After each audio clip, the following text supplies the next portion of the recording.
So there I was, getting ready to work on the next South Park video to talk about something that I enjoy, but then I remembered that I hate myself and decided to review another Golden Films movie instead. About insert number months ago, I reviewed Golden Films' take on Tarzan.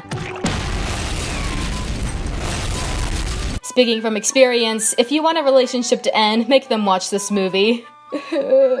If you can believe it, Golden Films' Beauty and the Beast is actually worse than their spin on Tarzan. Tarzan was at least a fun kind of incompetent. Beauty and the Beast instead goes to every possible length to punish you for watching it with characters that are just downright awful, music that makes your ears dissolve, and a surprisingly fucked up story. Why am I subjecting myself to this bullshit? Because I'm a masochist, you love watching me suffer, Golden Films loves making movies that make me suffer, we're all sick fucks, the sky is blue, let's get on with it. Both this movie and Tarzan were released under the Enchanted Tales series that Golden Films put out with Sony Wonder. Most of these movies were based off of fairy tales, although some were based on real-life events such as Pocahontas and Anastasia. Yeah, don't worry, I'll get to these later. Golden Films apparently really loved Beauty and the Beast because this piece of shit that I'm reviewing is their second adaptation of the story. The first they made in '92 partnered with Good Times Entertainment. Yeah, don't worry, I'll get to this one later too. As for their '97 version, the majority of the voice cast has gone uncredited. IMDb doesn't even list the voice actress of the main character Beauty. In fact, only 4 actors have credits on IMDb. If this page is to be believed, Beauty's father is voiced by Michael Gough, who is Alfred in Batman Returns. The Blue Ghost is played by Darren Norris, who is Cosmo, Jorgen, and Mr. Turner from The Fairly OddParents. And the Red Ghost is played by the voice of Mario, Charles Martinet. So I'm gonna pretend that this ghost is Mario after he died from being hit on the head and suffering from brain damage. It's dark,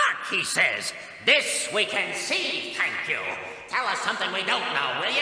As you can probably tell, the voice acting makes me want to kill myself. Needless to say, it really suits the characters. The first few pieces of shit stuck to the screen that we're introduced to are these 3 ghosts. See if you can keep up, we have some really important and complex world building in the beginning. So first, the ghosts enter the storybook world of Beauty and the Beast, with the Beast himself opening the book. Yet the rest of the movie never acknowledges that they supposedly just entered this world and instead make the ghosts a part of the Beast's backstory. So, when they entered the book, did they get assigned roles to play? Or did they enter another universe similar to theirs after the end of their world came about? What we have here is an intellectually challenging opening that calls on you, the viewer, to figure out what it means.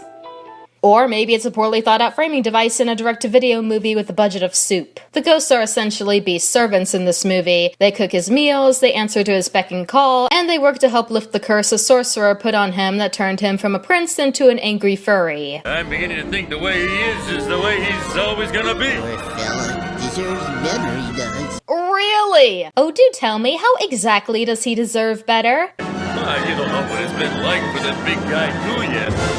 It all began years and years and years ago. It was a terrible time.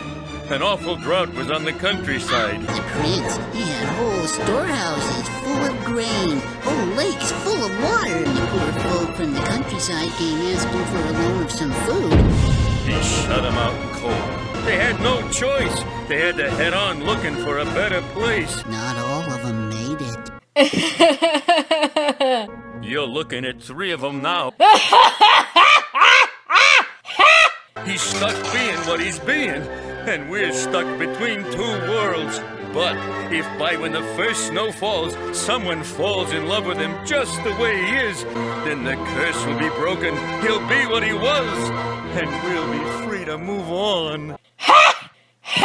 So, why are the Beast's victims forced to stay on Earth to help him get laid? Did they do something while they were alive to deserve it? Because no one ever bothers explaining it. It's the most common joke to be made about Beauty and the Beast that it's a romance based on Stockholm Syndrome, but these guys have got it worse than Beauty. Why are they simping so hard over their murderer? I'm actually impressed. These ghosts should be sympathetic as they're stuck in limbo having to serve the man who got them killed so they can move on to the afterlife. But then with the movie treating it like the right thing to do, they go setting Beauty's father up to be taken hostage by the Beast and insist on trading the old coot for Beauty as a sex slave. Hey, boss, why don't we get the girl to live there instead? Yeah, I hear she can cook. Here's me convincing my boss to hold a girl hostage, with smiles, and this is where I'd put my list of things to like about me. If I had one! I'm here to tell you boys, she's the one.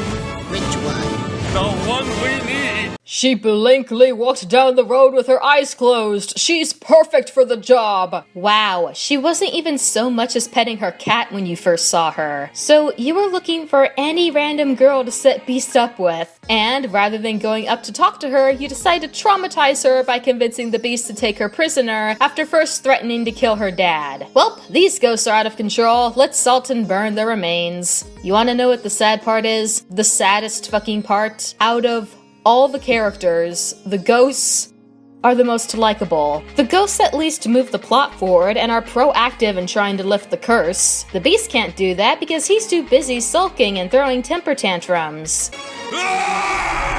The Beast in this movie is the most despicable character I've ever seen. Not only does he not seem to care that he got a whole group of people killed, but he has no problem with looking at their ghosts every day or making them his servants. Because none of that compares to the fact that he's now so ugly, and the fact that the girl he took prisoner doesn't want to marry him. That's not... You will go now.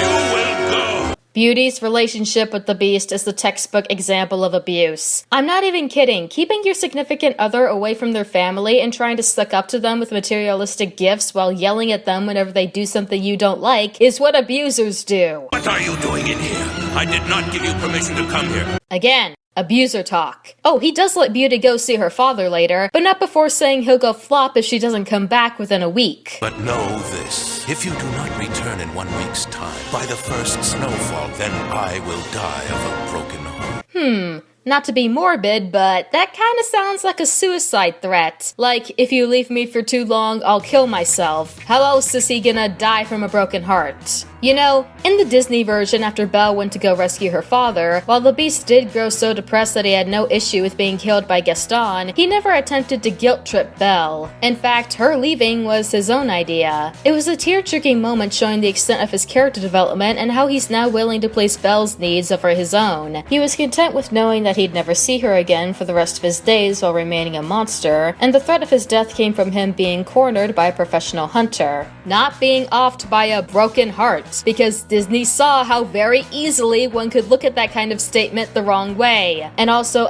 the Beast in the Disney version didn't get a whole group of people killed. He didn't in the original story either. In this version, Mr. Pigface gets no character development. He starts as someone who'd kill over the pluck of a rose and throw temper tantrums over Beauty not loving him, but he's handsome by the end of it, so it's a-okay. I genuinely cannot figure out why Beauty in this version is so horny for him. But maybe it's because the movie did such a great job at making her a blank sheet that will do whatever the plot requires of her. Beauty is a plank of wood in this movie. Like, you could replace her with Plank from Ed, Edd n Eddy and have a better protagonist. Most of her lines consist of, "Oh, Beast, you've given me more than I've ever dreamed of," and "I love him." With the Ghost and the Beast, I can at least tell you about their characters, but for Beauty, there's nothing to talk about. She's like a dead fish being carried away by the waves of a stupid plot, going wherever they take her without showing any signs of life. Her bitchy evil sisters, the antagonists whom we're supposed to hate, have more character than she does. They even have a shitty minute-long song that fleshes out their personalities, yet the character whom we're actually supposed to like has nothing. Also, the blonde one has me acting strange. Do you want to know when Beauty says her first words? Like the first time she utters a sound? Let me tell you, 5 minutes, 45 seconds. It isn't until almost 6 minutes into this 50-minute-long movie that she finally says something. And what were her first words? I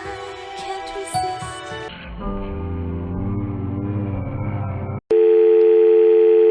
Hello, doctor's office. Yeah, hi. My child said her first words. Is it too late to get an abortion? The worst part, Beauty and Human Beast's Little Fever Dream is probably the best song in the movie. There's absolutely no build-up to it, and it's as memorable as vanilla pudding, but at least it doesn't make me want to bury my head in the sand. Also, what is it with Golden Films couples having trippy music fantasies that love to reuse animation? Tarzan and Jane at least got to know each other before they dropped their acid. Beauty is having wet dreams of the Human Beast before she's even met him. You really couldn't be bothered to have this song during the time she's at the castle with the Beast as a monster? I can't resist. You play beautifully. I do nothing beautifully.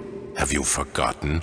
I'm a beast. In a scene that doesn't end with Beast being pissed at her for no reason, give me some reason to care about them. Also, Beast is a really great singer. He can make himself sound like a woman, almost as if they couldn't be bothered to just not play the vocals over the piano part. Guys, I can feel my brain melting out of my ears. Most of the songs come out of nowhere, and surprise, they're pretty much entirely pointless and they suck and I wanna die. At the very least, I can say they're better than the songs in Tarzan, but that's like saying that dog shit is better than monkey shit. It's still shit. You know, isn't a ghost telling you to let your spirit fly like a death threat? Golden Films must also really love having public domain music that drowns out the audio and makes their original music really fucking jarring, although I will give them that at least this time I can still hear the dialogue. Most of the time. And if you so much as open that door, you'll drown us all. Is that really what you want? Oh wow, we're not only getting overbearing music, but also misused sound effects? It must be my birthday! Overall, I didn't think I'd ever watch anything that'd make me say Golden Films put more effort into Tarzan, but I guess there's a first for everything. It's not even a joke saying that the Beast is a downright murderer and mentally abusive to Beauty, who could be replaced by a potato and have more personality, and the ghosts are the most confused things I've seen in an animated movie. They're by default the most sympathetic characters and the only ones who make any real effort to move the plot along, but the movie makes it a mission to punish you if you dare find it in your heart to like them. So, unless you want to lose any sense of feeling in your body, you can give this one a skip. Shade, honey, please come back. I can quit doing Golden Films, I swear! No, I don't think you can. But hey, I can still find a way to milk you. What? You still have that coffee account, right? Yeah? There you go. Make a goal at a small amount, you'll post your next Golden Films review when you've reached that goal, we split the product. I guess I would want to be paid to sit through their Anastasia next, but why would we split? We split. Okay. Hey, thank you all so much for watching. This is unscripted bullshit here, but like I said in my little outro there, yeah, I do have a coffee account, and I set it up so I can try and get better equipment for reviews and all that good shit. And if we hit our goal, I'll try to push out the next Golden Films review ASAP. Anyway, I'm just now realizing that I forgot to put in a little quiz thing at the end again. So, okay, this is really random. Which of the three evil sisters in this movie would you want to fuck? I personally, blonde chick, definitely. She has me acting funny. Leave your answers down below, and I'll see you next time, and I won't go on an unscripted ramble next time. Hopefully, maybe. Bye.